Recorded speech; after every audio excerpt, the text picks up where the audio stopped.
All right. Oh, we're going to move this over just a little bit. We're live right now. You're live. Yes, you are, sir. Okay, very well. It is prime time. It is Prodigy Prime Time.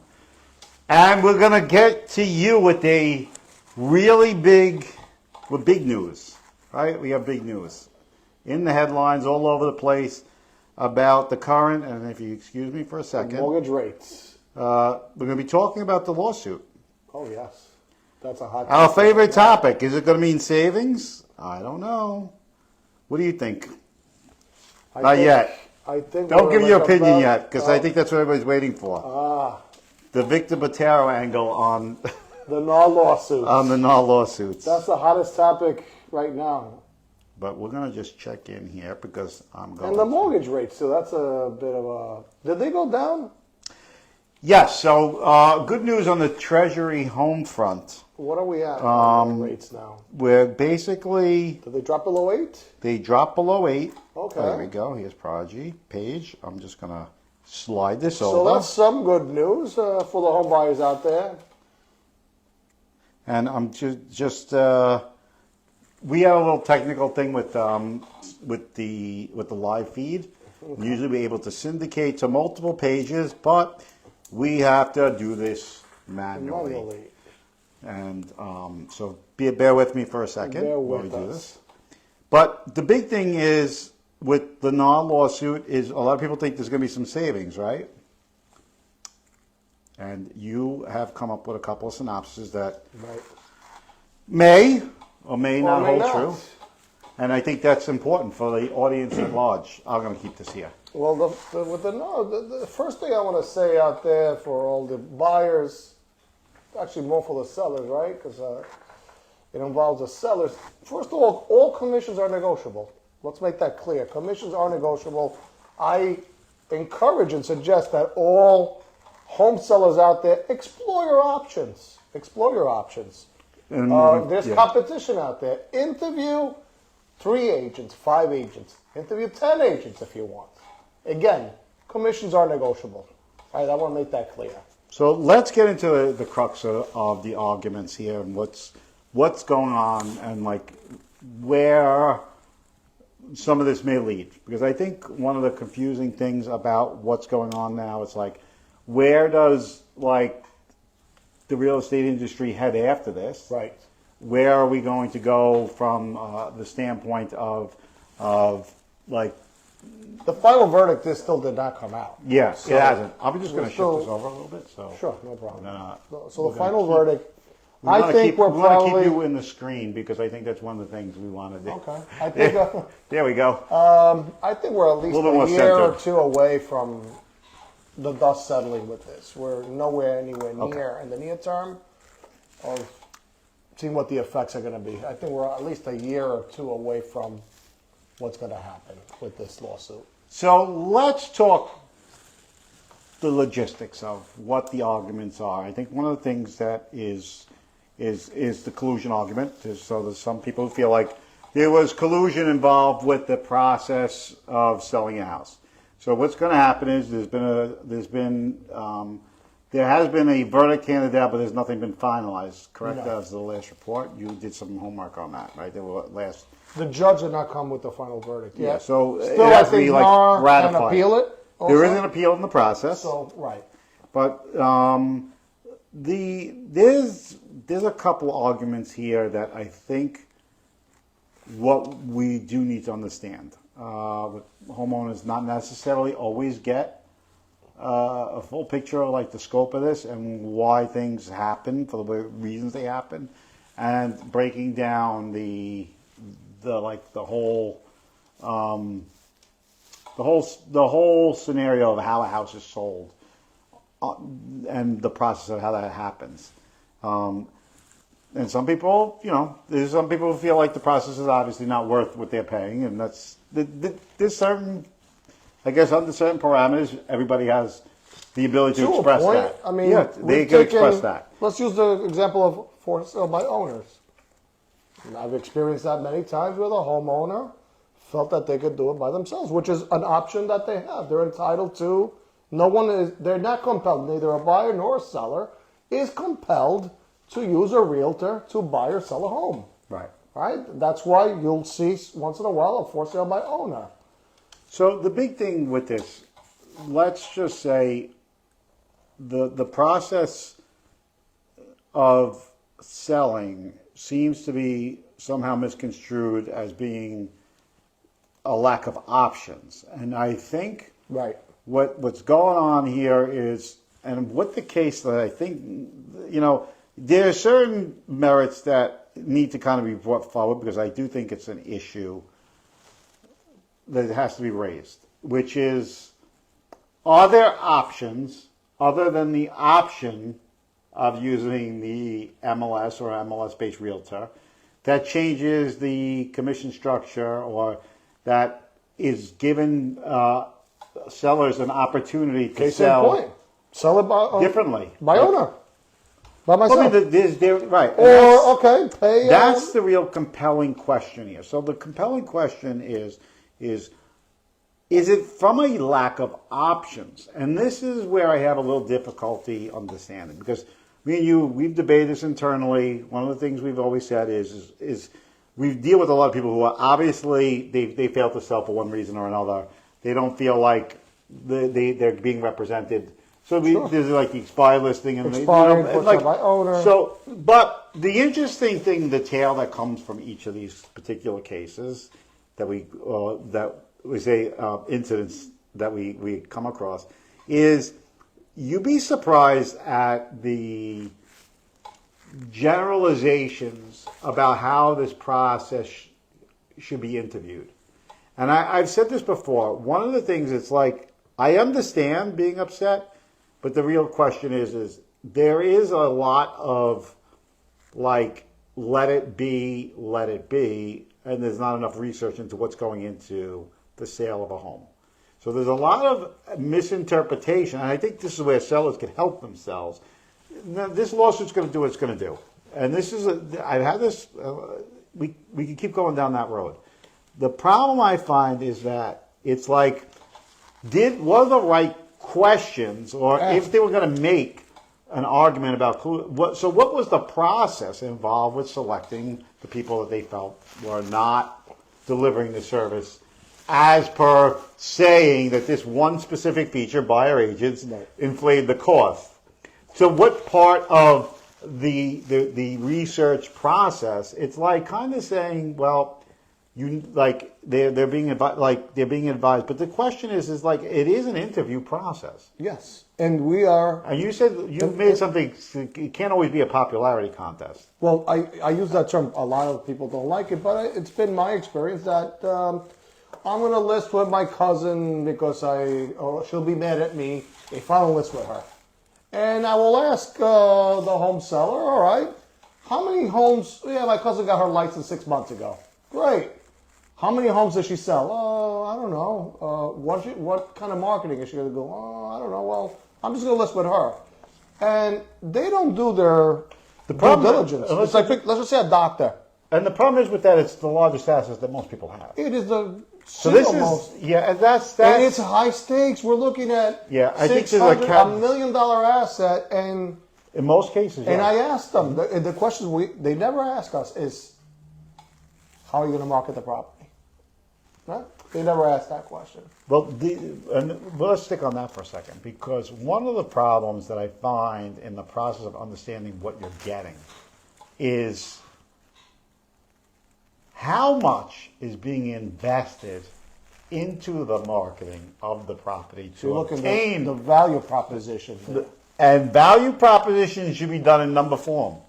So if someone's asking you, what's your spend? So if you're saying to me, and this is the part that's like, it's another question they never ask. How much is it going to cost you to sell my house? Why isn't that a question that's ever asked? There's two, and the problem is that I find that like what's happening is it's like there's a degree, and I've said this before. There's a degree of like some negligence that could be involved with not selecting the right people for the right reasons. Absolutely. And it's like, well, I wound up in this situation. We do case studies on this, Anthony. We've done case studies on this. Where we've taken an expired listing that expired for a certain amount, and we took the same exact listing. Okay, it's the same house. We changed the marketing, and we got well over $100,000 more. Yes, and Okay, then we've done and we it. sold it. We've done this several We've times. done it with sale by owners as well. It's for sale by owners. So this is the compelling thing. They could have saved money by selling it on their own. We actually were able successful. I was able. Now we were able to flip things successfully and get them more money and get them than their original. Their asking price. Now remember, this is their asking price. We got above that. $20,000 to $30,000 more, and it's not through MLS. It's not because we're MLS agents that make that happen, and that's a very presumptive. So there's too much presumption is one of the made. tools that we have. It's not the tool. It's a tool. But that's really Not the that's tool. the compelling question here is, and I think to make the argument that there's a loss or a gain, that someone paid too much or too little. What's the established order of how they figured out damages based on what? The fact that they paid a fee? I guess they feel that. But there's too many other factors. What we would say is that in all senses, with all things being equal. Right. So meaning that the same variant of service is the same throughout the industry, and it's not. And it's not. We're all independent That contractors. is a lie beyond comprehension. Not a lie. It's wrong. It's wrong-headed to believe that, because there are companies, and there are other people that actually make the proper investments into the infrastructures that help deliver. Because, like you had said earlier, we've done case studies. We've done studies here that actually, and we've taken a sample size of how not the MLS is necessarily helping the marketing, because these houses were on MLS prior to. Correct. Well, and they were for sale by owner prior to, and we took the difference, and like within a couple of days, changed the entire strategy behind it, and actually got them more because of other factors, not the factors of the buyer agent being compensated as part of the savings. That's where you're getting the savings from. I think there's too much, and it's rather ambiguous in nature. So let's get, you had raised a question earlier about the efficiency. So here's the thing. This is a compelling point. So we talked about this earlier, and I'll let you elaborate more on it. Is what does it do? The buyer's agent do for the efficiency of the sale, and that's important. It makes it more efficient there. Let's just say I have a listing. I have a handful of buyers. Right. Me. And that's all I'm bringing to the table. Let's just say round number 5 buyers. What do the buyer's agents bring? How many agents do we have here on Staten Island? We have, what, 2,000 agents? Yes. So then, let's just say each one of them has one potential buyer. That's an additional 2,000 possible buyers that can come and look at that listing. They're ready, willing, and able. They're ready, willing, and able. Also, I've had situations where I, as a listing agent, get my own buyer and I bring an offer to the table. Right. And I get full asking price for my listing. Guess what? It's my client, my offer, still not the best offer. ABC Realty now brings another buyer who's willing to pay above asking, maybe $20,000, $30,000 more than my buyer. Now we work for the interest of the seller. So in that aspect, the seller would benefit from that buyer's agent, the cooperation. And the efficiency. And the efficiency, right? Also to show listings. How efficient would I be if I had an exclusive and I'm the only one showing? Now, let's just say I have 10 listings throughout this island and I'm at a home inspection. So you bring up these, kind of keep this in a box for everybody who's watching. So basically what it is, it's like you have these pools of buyers that this individual's working with.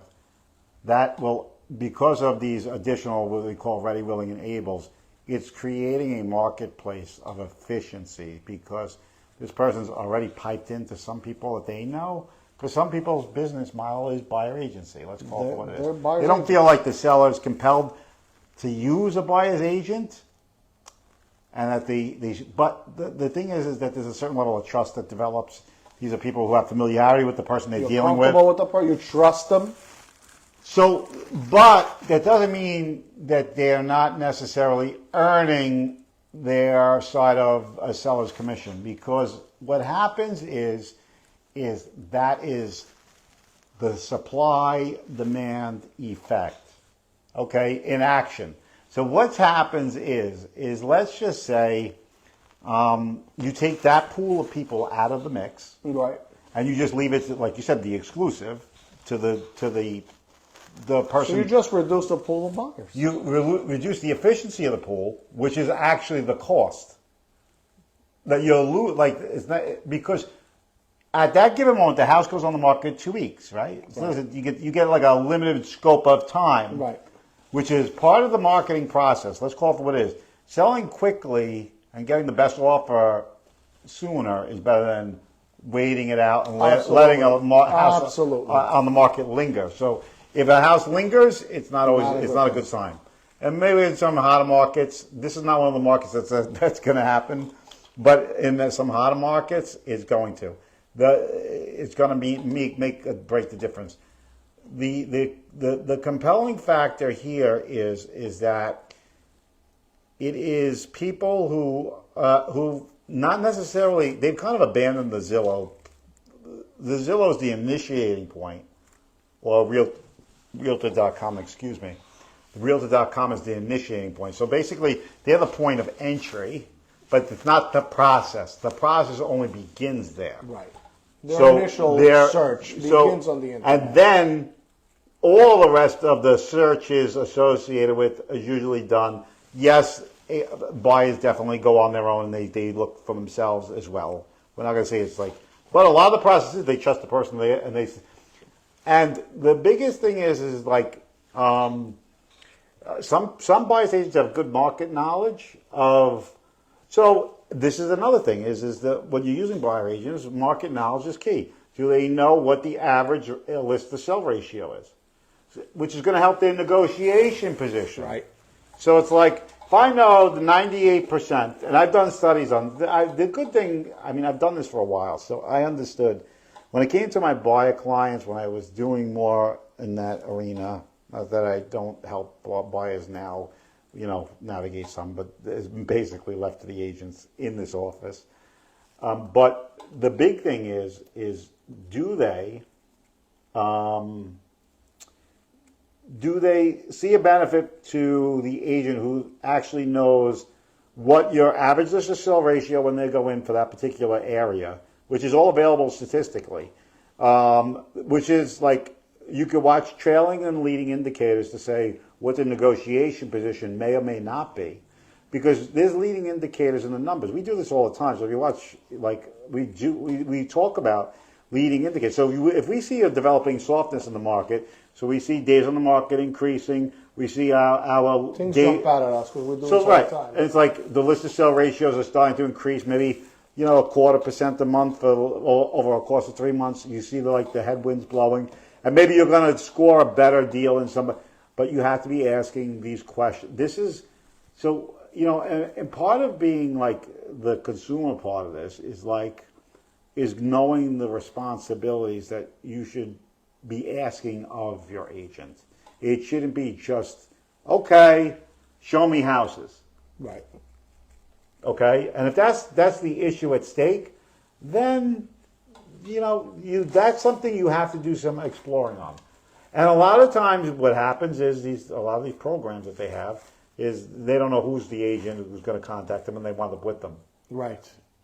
Because you click. Right, and it's going random, and it's selecting, pre-selecting who. Then you actually knowing but again, it's like, and why aren't those portals responsible for disclosing certain things like that? That's a good question. Yeah, sometimes you think. Well, why? To me, it's I think a lot of those things lack the necessary disclosures that may be necessary to just know exactly When you say contact an agent, who the hell are you contacting?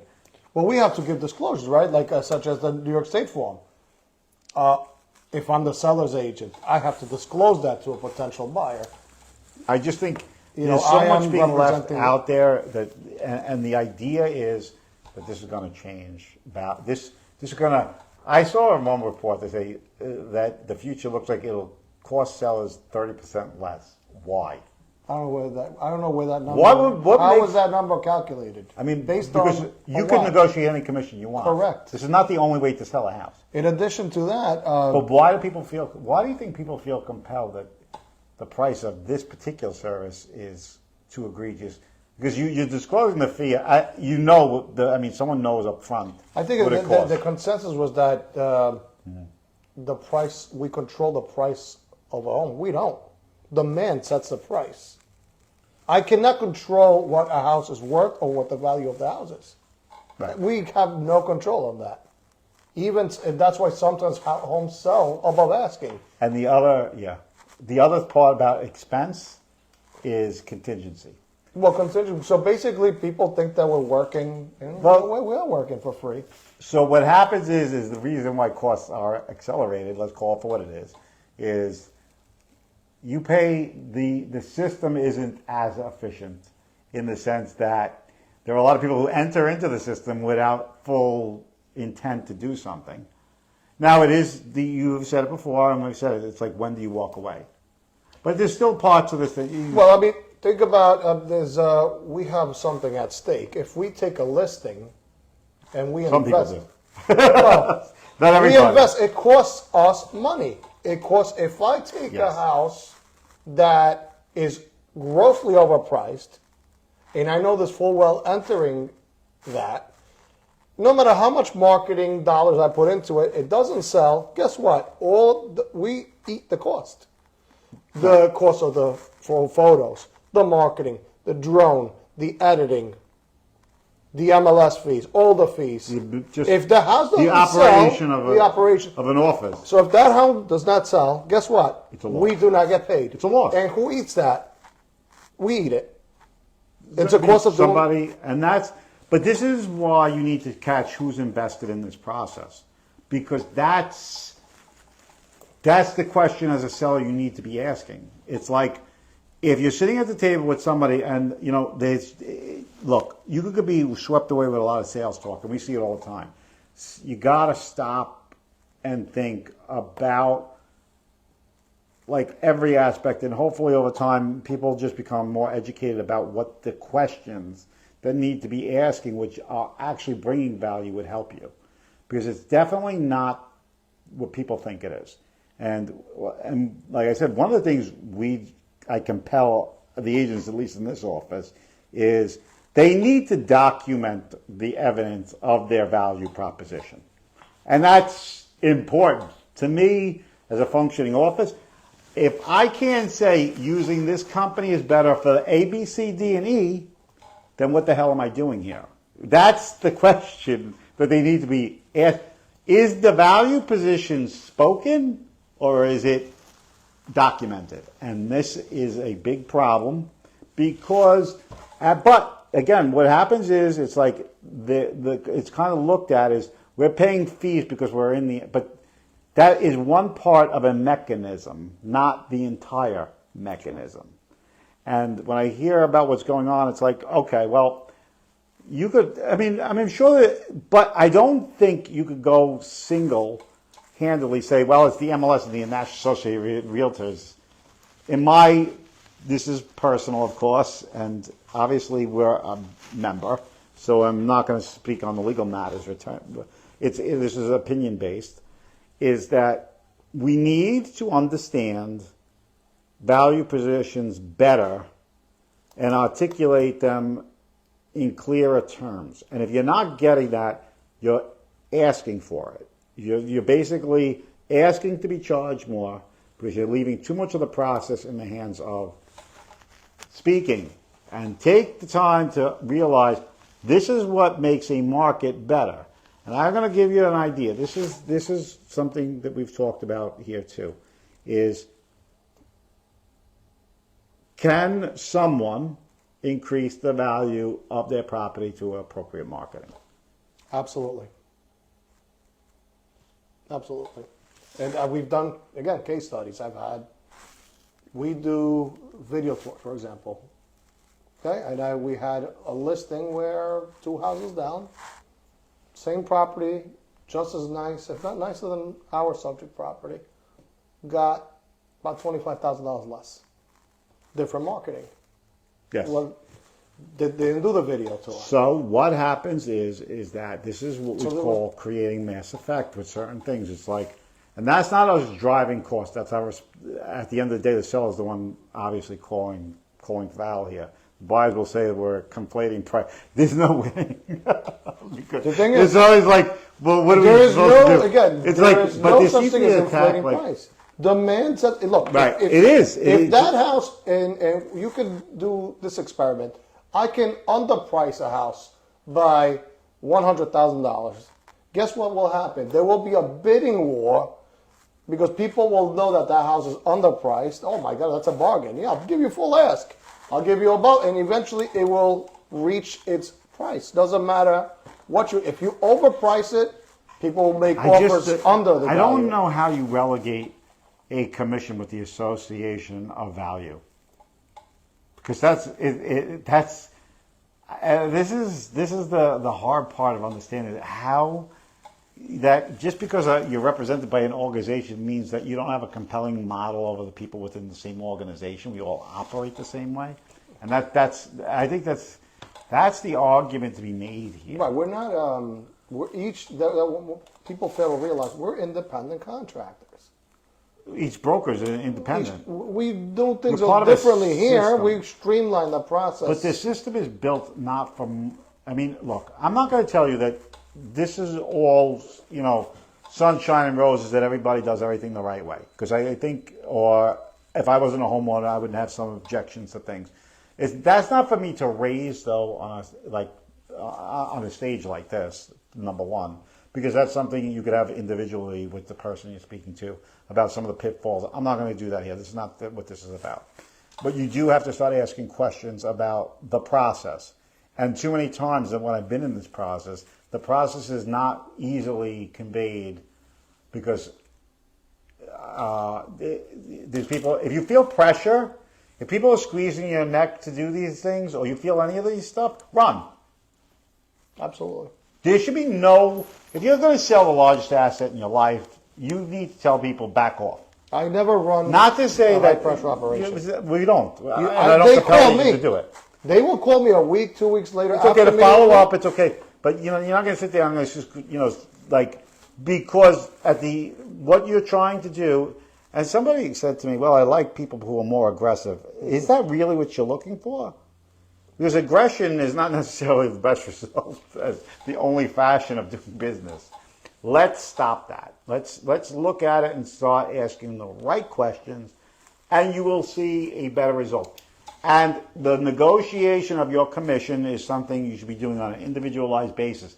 And if you feel compelled that something's not happening right, take some documentation, but it is subject to the individual than it is the mass. I can't be. It's like how could I be held responsible? We market completely different than most people.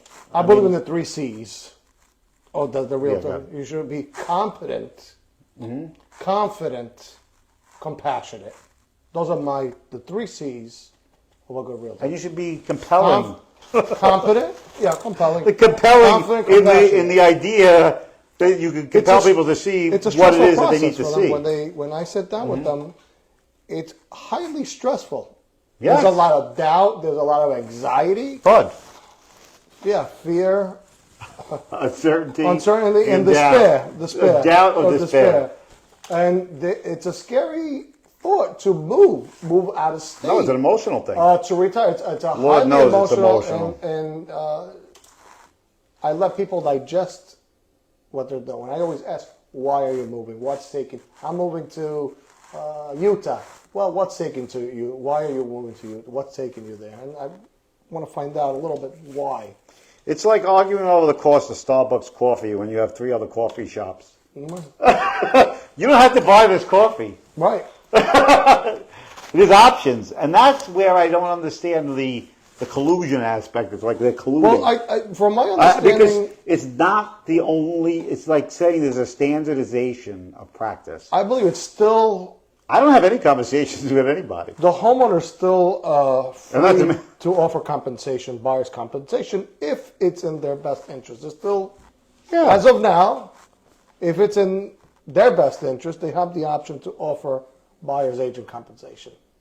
And that should be the real question here. It's their option. Well, and the option is it? So do you turn it into?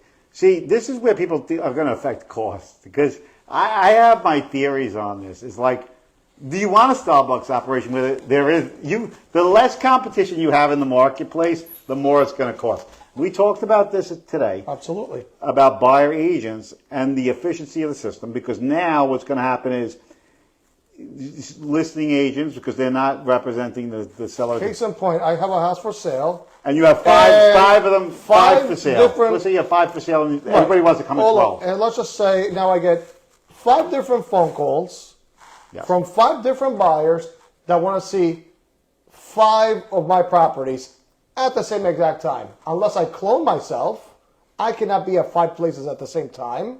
That's correct. So I will be inefficient. I may be at a closing. I may be at a home inspection. So now what happens with the buyer's agent? That person can call a buyer's agent or different buyers. We have 2,000 agents here.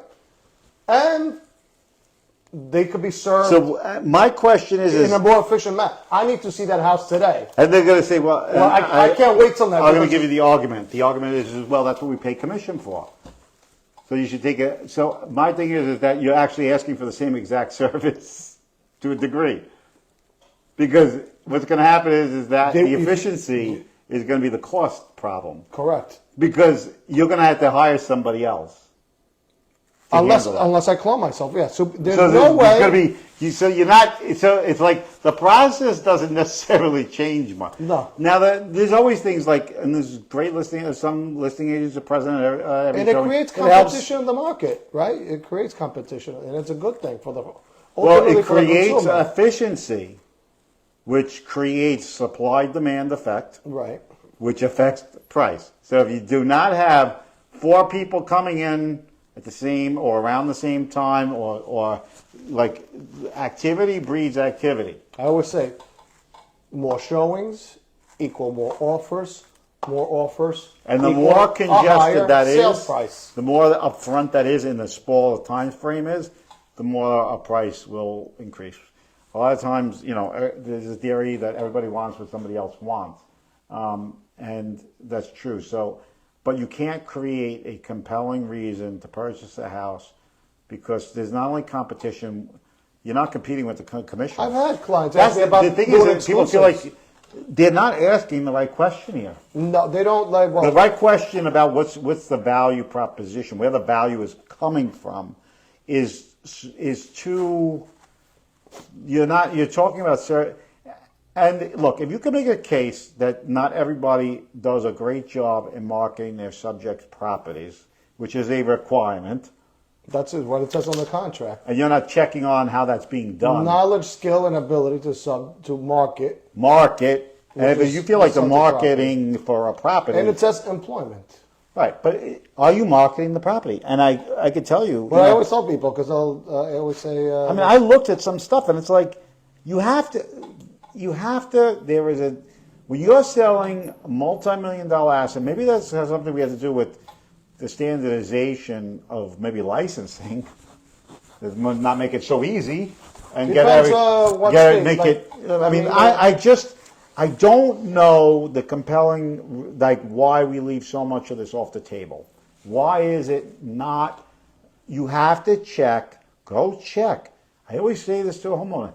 After the last 5, make sure I want to see 5 of the last things, and I want to see what was your strategy for selling these 5 houses. They never asked that. And what did it cost you to do it? Well, if you're asking that question, you'll feel less concerned about what you're paying than if you just leave it to chance and say, Well, they promised all this stuff. Well, they focus on the house. Oh, the Because house on the block you sold could for only, this much. but there's only one thing you could do. Promises could only be made in words. Let's Not call in it for what it writing. is. Yep, true. Let's call it for what it is. At the end of the day, if you're just paying attention to the words, that's probably the problem. There's a difference between a promise and a guarantee. Well, I mean, you have to see for yourself. I mean, you have to go and take what you're hearing and say, well, this is not what I expected. This is what I expect. And if you can't see that and it's being just spoken, then you should have some questions and reservations. Because other than that, there's too much, how do you say this? There's too much floating on ideas or rituals and they're making it sound like this is more I was reading, I ritualistic. don't want to get into the numbers. I was reading that they were stating a specific number of the commission, which I don't think, again, I said commission is negotiable, so there is no... To such generalization. It was a generalization made that it's this much and this much. Like I said, That's it's meaning negotiable. But I'm telling you right now, it's not the case. There's not a standardization. There's not... I'll go through, I'm more than happy to sit down with anybody and go through a list. But the question really becomes is what you value the service at is really the question.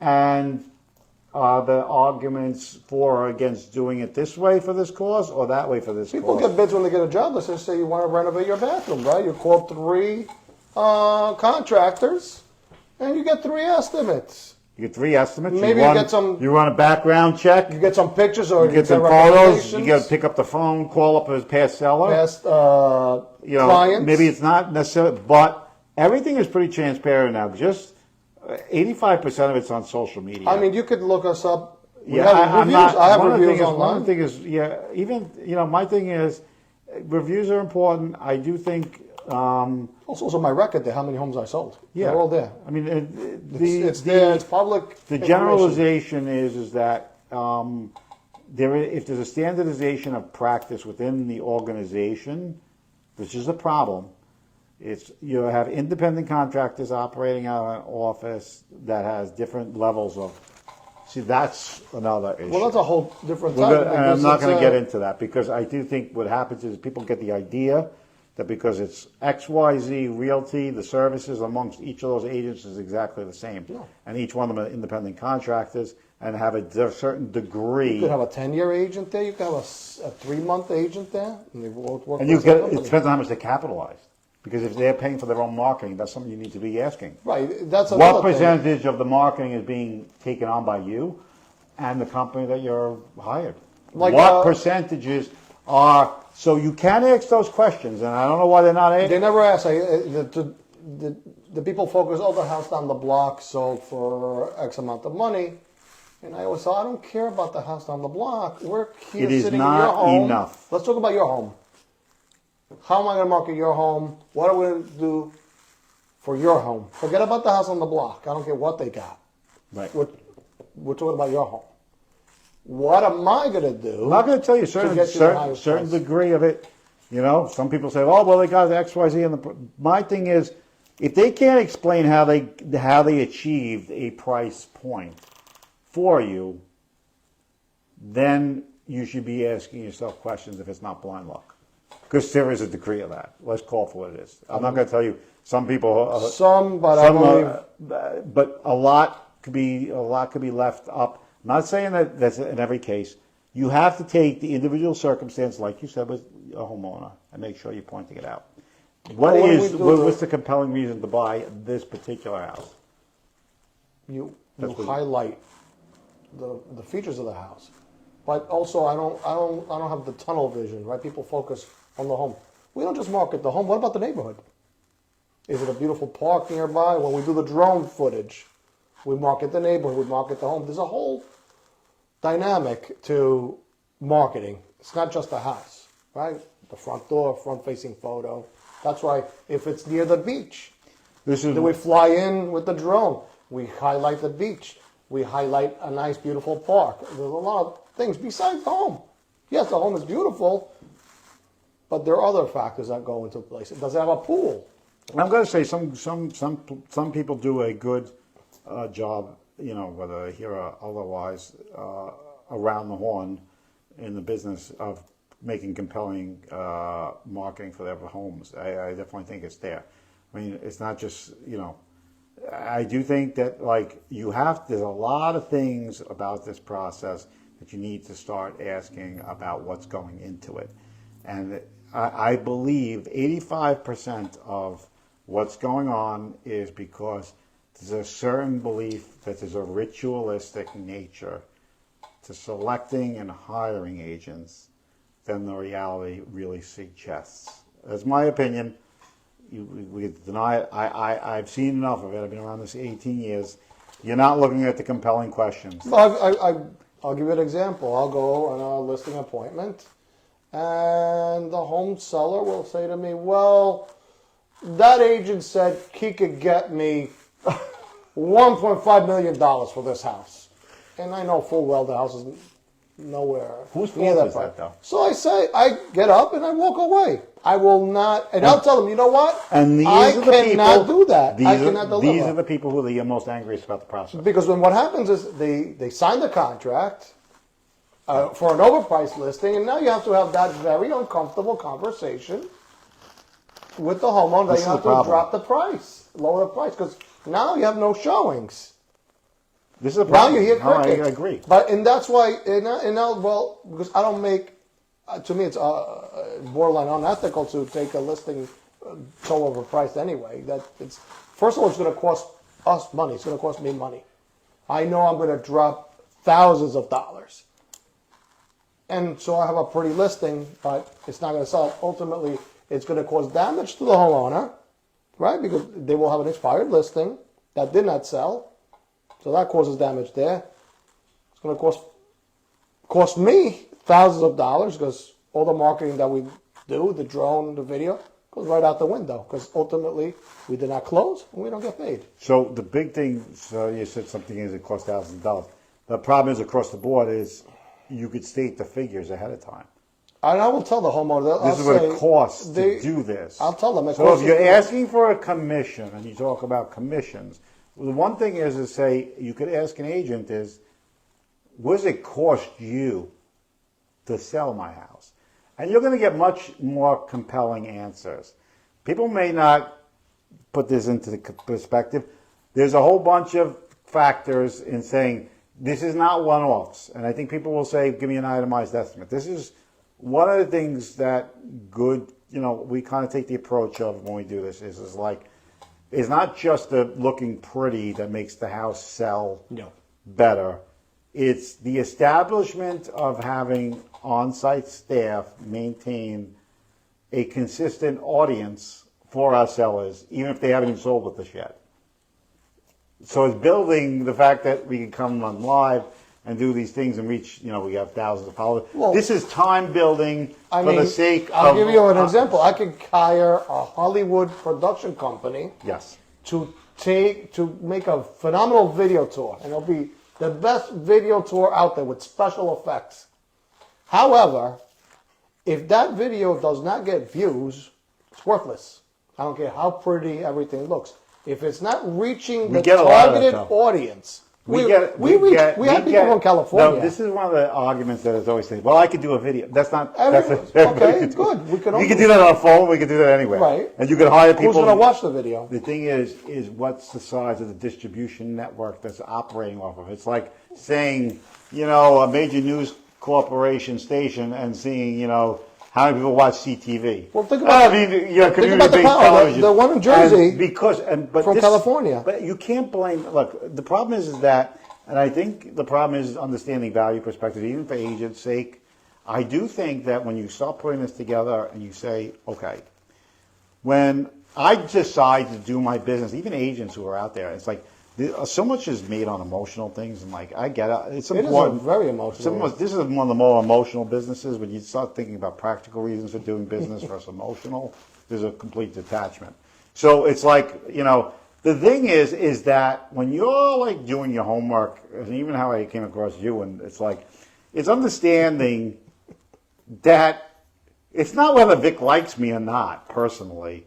I mean, yes, he's a good person. We're good. I hope so. The thing is that it's okay, he has to accomplish a job for a seller.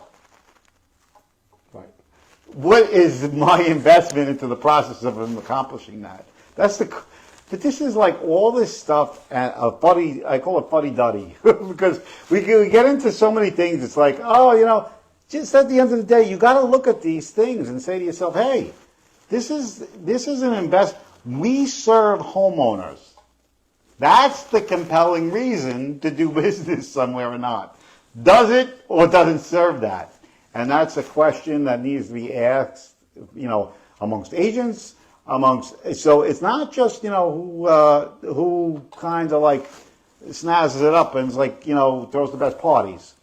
Right. So like, that, at the end of the day, this is about the servicing of homeowners. And if that's not the compelling reason to be in business, then you're not in business. And you won't be there for long. I think, and this is a market that's going to happen.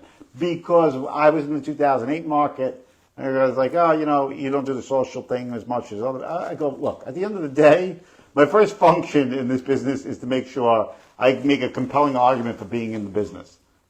Let me focus on that. And we have to look individually into what's being spoken about, get out of the rituals, and start thinking practically, because this is a market environment where practicality is going to matter. And I don't kid, it's like, okay, slouch on the marketing a little bit, and you'll see the difference between whether a house sells or not. I don't care what you're on. Not only if it sells or not, the price. The price.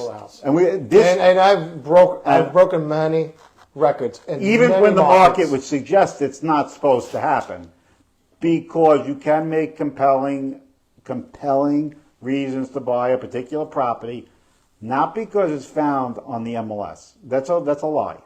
That is not the only reason. I will say the MLS is let's just say you'll get maybe 10 to 20% of the views coming from MLS, give or take. Right? I mean, it's set down. There is a practical reason. There's a practical reason for its existence in the assistance of creating efficiency. Yes. The cost of that is something you need to be asking the question about. You can negotiate that, and I don't understand to say that. Look, maybe I'm only dealing with my market, and I'll be the simpleton in that. So, can it be controlled in a market that maybe has a more? I'm not going to speak on that, because that to me is like I'm not giving absolutes here. We operate in a different market. I'm not here to say, that if it does exist, that it doesn't exist in a place. I'm not exonerating everybody from the fact that everything should be looked at. Let me give you an example. I'm not going to say rentals. Remember rentals a couple of years ago? They were discussing why in New York City, right? The renter pays the broker's fee, not the landlord, and that's a very New York specific thing. It's a very unique market, because I would say for every rental out there, you have probably about 100 renters. So we have a house in Florida, right? We had to pay the realtor the fee as the landlord, not the renter. Where in New York, the actual renter pays the fee. It's totally different. So it's a different market. But who set the standard? The marketplace. The marketplace, you could get away with that here in New York. It would not work in other markets. That's a whole different. And I think that's the uniqueness. Not everything is the same. The demand for rentals in New York is tremendous. Right. So that's why that exists here. So that's a perfect example. The demand example. Side for rentals is far greater than the supply side. Correct. So, and that's how it works. And they were trying to. And the funny thing is, in 2008, when I did this, 2007, 2008, when the market was at its worst, the sellers were offering cars. Like the builders were offering automobiles, new automobiles as part of the sale. Wow. To compel buyers agents to sell that. So it was working. Like people were like increasing. Again, that's all. A bonus. If you get me a contract before December 25th, we'll give a bonus. And this So was if it's in their best this interest, was- why not? So it was in the interest of the sellers disclosed this ahead of time, and Yeah. they're agreeing to it. Sure. So if you don't like that process, then you don't have to be in that process. You're not That's compelled the- to do that. It is, So why is it that? Why are we having? So what's the? and what- their what's incentives. the debate here? We've had listings where What's the debate? Is the question. the debate is What is the why debate? are Where does the sellers feel why does that- it be? But that's that they're paying the buyer's agent? and I would commission? say that that's a point if you want to make the contention case, it's here. like saying everything, all things being equal, and that's not the case.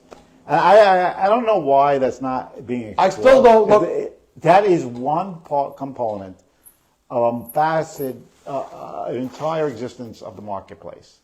So my thing is, you do need to start asking questions about how this process breaks down for you, and stop. It's not. This is not. We don't.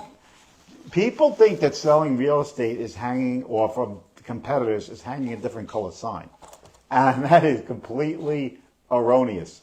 And if that's the presumption, It looks too easy. then it's presumptuous, and then that's where I think the case falls short, because there's an assumption that all things are equal, Correct. and it's not It's the not. case.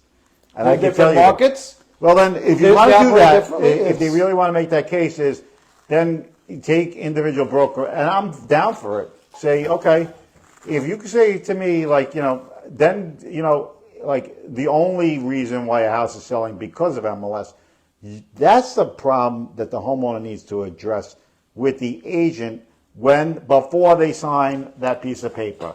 So if you're not doing the homework, and like you're saying this is the only way to do it, it's not the only way to do Again, it. they're free to use other options.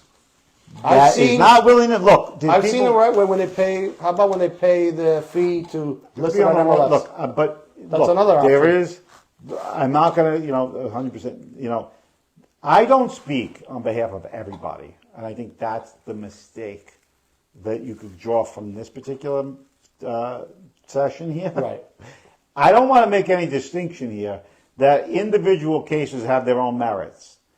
It's the plurality Right. You're of this generalizing. particular You're case generalizing, which that is like, okay, and it's not, you can't lump everything into this to say that, it's to affect the business in such a way that's like, it's going to save money when it's not going to save money based on efficiency costs.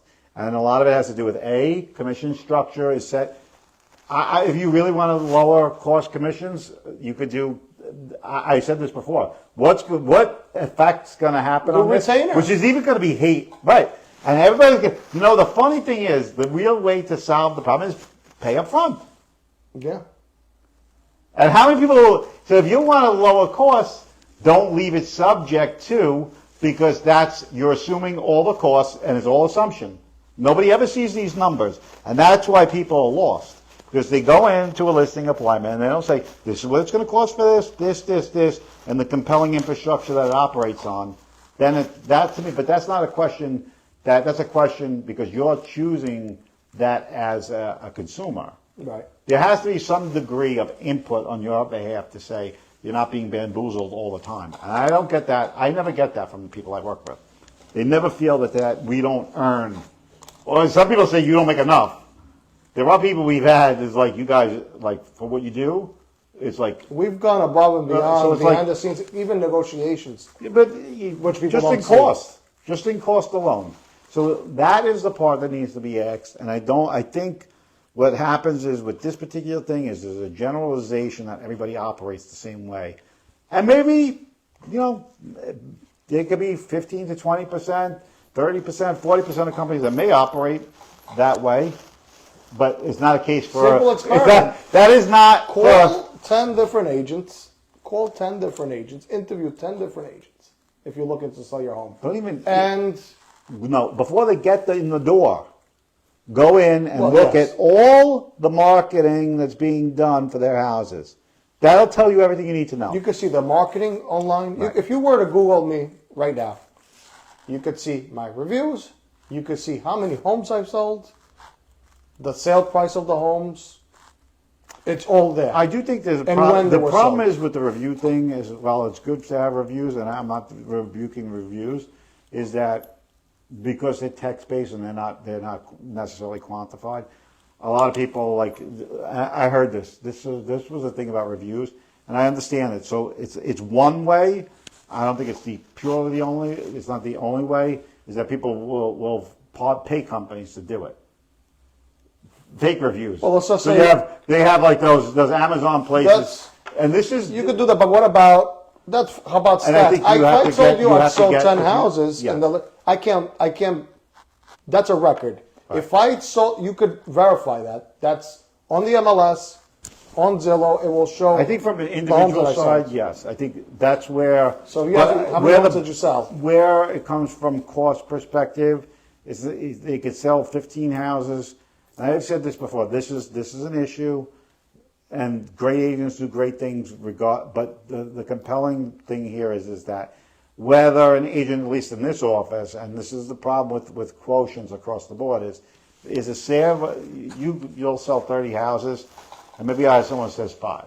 Right. But does that mean that their service difference should be different than yours because you've, as an independent contractor, Not you here because we capitalize? streamlined it.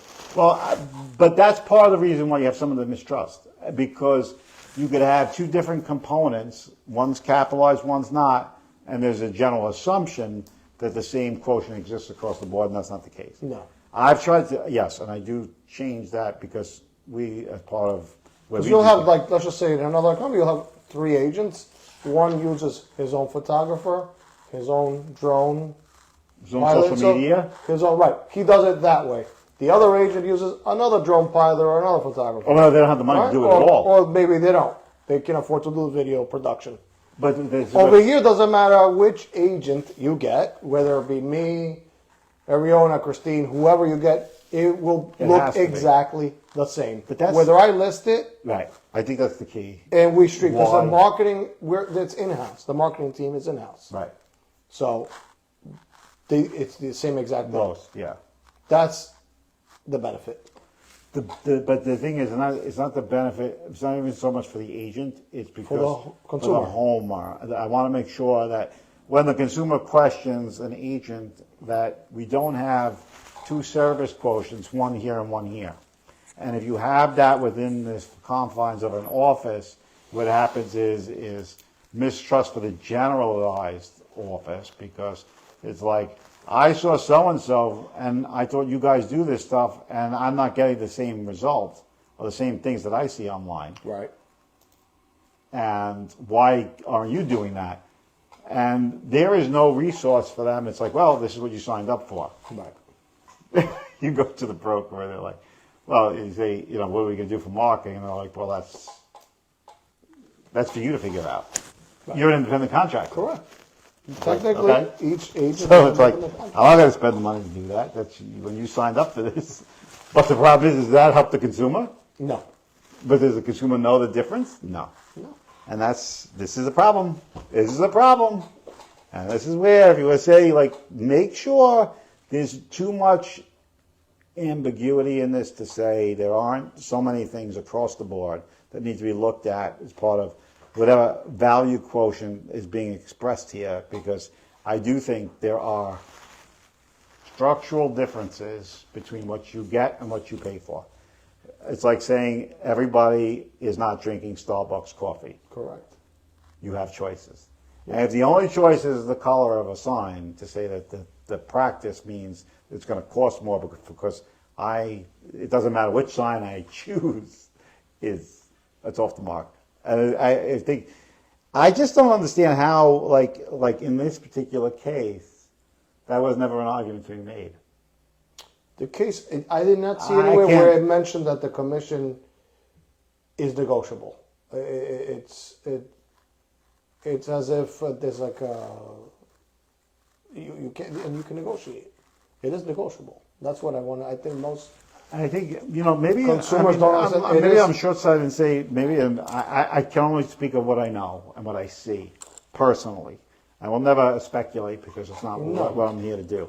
Speculation on like where places it can happen or exist, I'm not here to make any calls on that. because but that's what I'm saying here. It's like, But again, I think what it is that if that happens, I think why would I? Because you're saying the plurality is responsible for maybe in one jurisdiction this does exist. feel it's another thing. Like I can't. Why would I they? tell you, So go after the individual. No, if you want, then you have to provide the resource.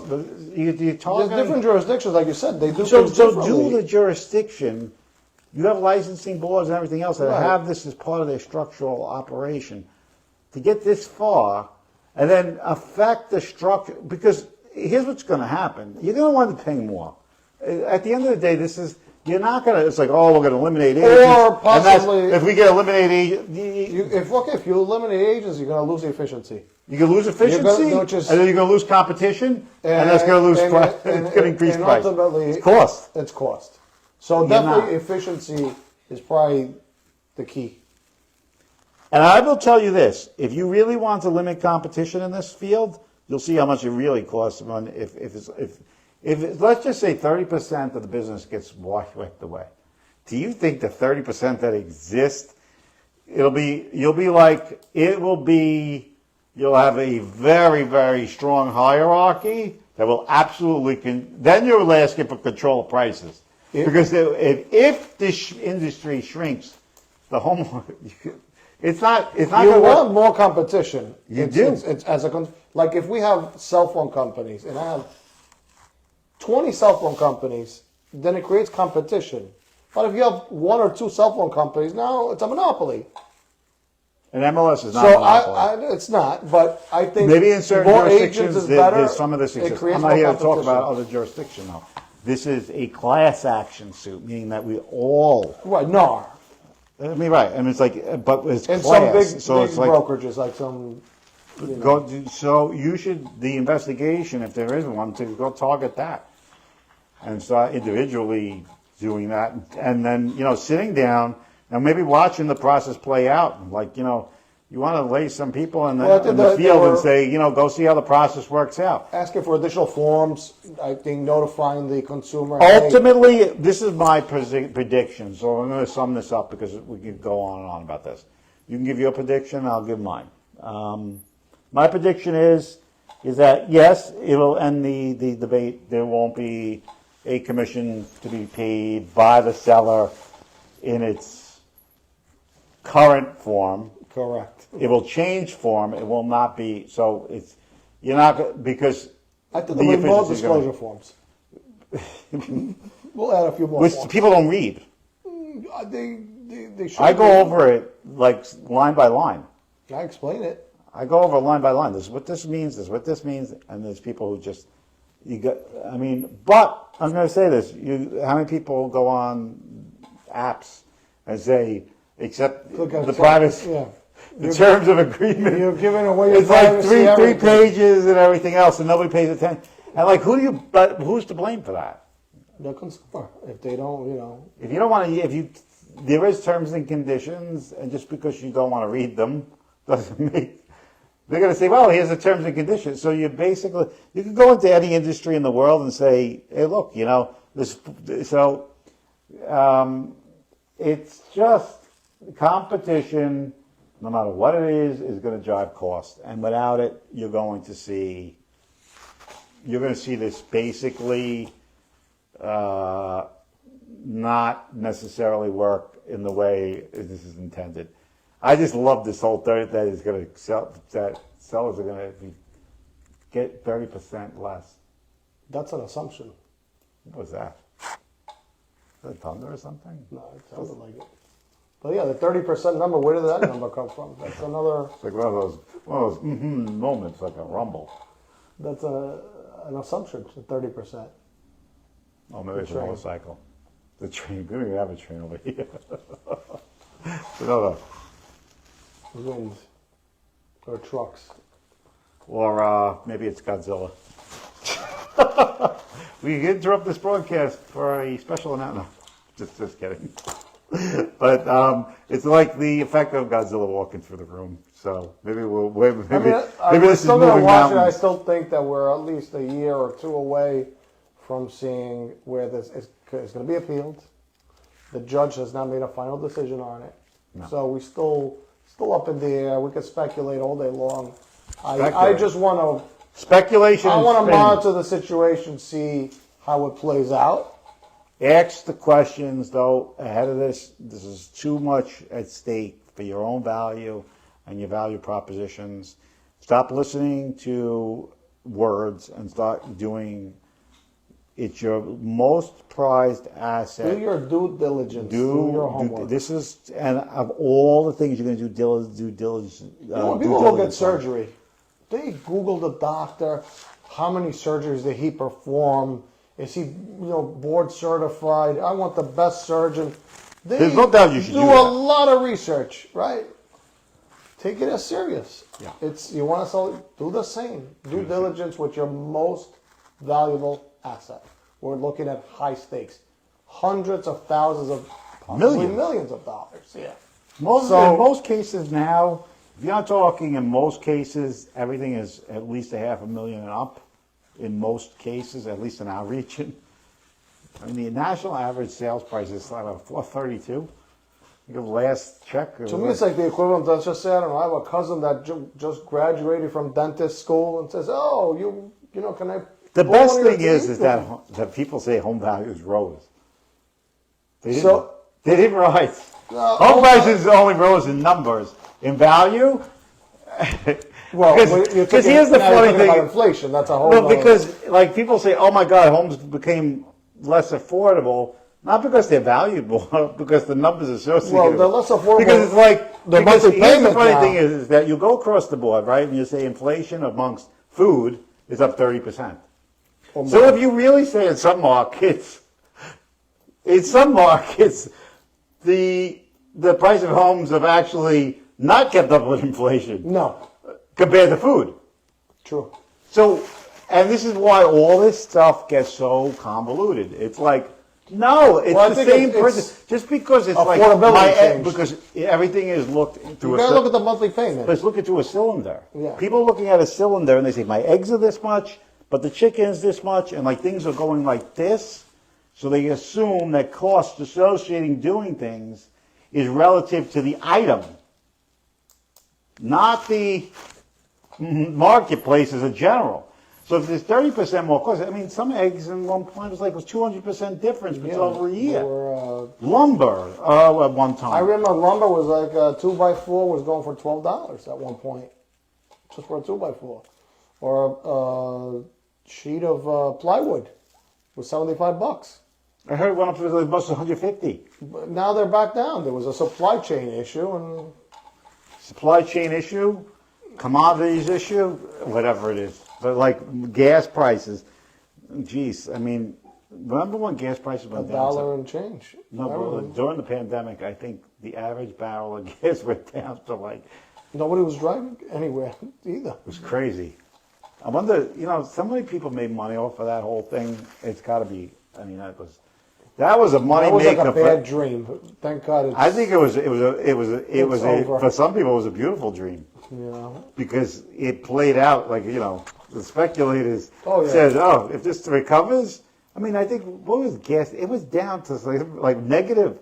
There was a point where it was almost like futures. They were giving it away because I remember. Then it went up 100. So 100. So $120 a barrel. Yeah. So it went from almost negative. Negative, meaning they were giving it away practically. You could give it away So you're talking about people who bought oil futures at that time, right? Could you imagine? Oh, they made a It's killing. 120 times the value. No, 120x. 120x. It's like a cryptocurrency. on a futures investment. So to me, this money floating around. This is crazy stuff. But this is all part of I do think this is an offshoot of people's anxiety about costs. Cost of food, cost of selling a house, cost of buying a house, cost of housing, cost of everything. So I think this is like a little offshoot of this. Let's see how this plays out. But I think one of the things is, and you made some things very clear about the efficiency cost, having the pools of buyers that makes this simpler. Again, if as a consumer, I want to pull the buyers. It benefits. That's why we don't do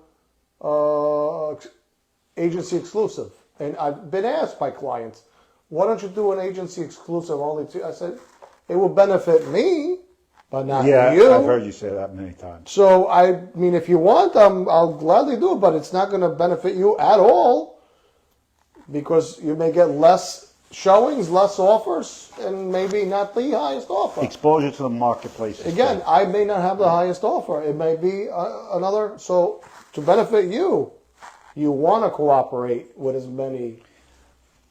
Which one thing we didn't touch on Realtors. is sometimes the buyers are working with agents before the house is even on the market. So you're basically cutting that off. So meaning that the house hasn't even come up on the market yet, but they're actively looking. Correct, and they're waiting for that. They're waiting for the house, and they're working with They're somebody. going through the pre-approval process and everything And else. what happens is if that And when that house comes on the market, they pounce on it. those RWAs, we call them, Willing, ready, willing, and ready, able, willing, and able. they disappear. It's so much going on, folks. I hope that we lend some insights. Yeah, and we'll be following up on this definitely. The screams. It's not. I don't look. I think no matter what. To be honest with you, we do about 80% of our business on the listing side. Yeah, So it's not like, I mean, I don't, you know, I mean, some companies definitely do buyer side a lot more than we do. But, yeah, I mean, at the end of the day, we still do buyer side deals. Yeah, I do. You know, it represents a good portion of the business. But I definitely see it as being a big issue moving forward. it's They gonna don't, be interesting. everybody Definitely thinks that gonna they be have interesting. like a beat on what's going to happen. Nobody does. I'm going to put this out there. Nobody knows what's going to happen. And I said we're at least a year or two away from seeing the effects of this. So right now we could speculate all day long. Nobody knows ultimately what's going to happen. Definitely is going to make for interesting times. And if you want the best representation in the industry, we have the best. You call me.